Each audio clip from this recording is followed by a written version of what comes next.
ఓం శ్రీ సాయిరామ్. శ్రీమద్భగవద్గీత 9వ అధ్యాయంలోని 4వ శ్లోకం గురించి ఈరోజున తెలుసుకోబోతున్నాం. సాయిరామ్.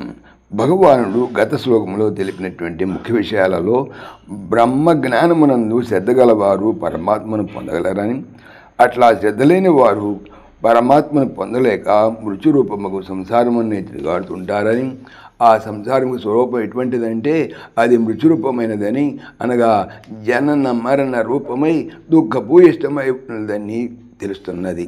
ఇక ఈరోజు తెలుసుకోబోయేటువంటి 4వ శ్లోకములో భగవానుడు పరమాత్మక స్వరూపంలో వర్ణిస్తున్నారు.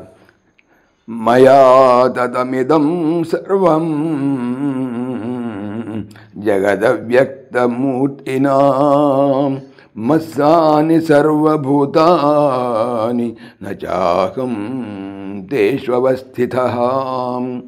ఇదం ఈ సర్వం సమస్తమైన జగత్ ప్రపంచము అవ్యక్తమూర్తినా ఇంద్రియ గోచరముగాని స్వరూపము గల మయా నా చేత దత్తం వ్యాపింపబడినది.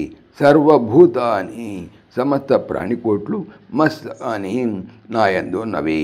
తేషు వాని యందు అహం నేను నచ అవస్థితః ఉండుటలేదు, నాకవి ఆధారములు కావు అని చెప్తున్నారు. ఈ సమస్త ప్రపంచము కూడా అవ్యక్త రూపమునకు నాచే వ్యాపింపబడినది. సమస్త ప్రాణికోట్లు నా యందున్నవి, నేను వాని అందుండటలేదు. నేను వాని యందు ఉండుటలేదు అంటే నాకవి ఆధారములు కావు. సాయిరామ్. జై శ్రీకృష్ణ. ఈ ఛానల్ సంబంధించిన పూర్తి వివరణ డిస్క్రిప్షన్లో చూడవచ్చును. జై శ్రీకృష్ణ. ఓం దేవకీ నందనాయ విద్మహే వాసుదేవాయ ధీమహి తన్నః కృష్ణ ప్రచోదయాత్. ఓం సర్వం శ్రీకృష్ణార్పణమస్తు. జై శ్రీకృష్ణ. జై జై శ్రీకృష్ణ.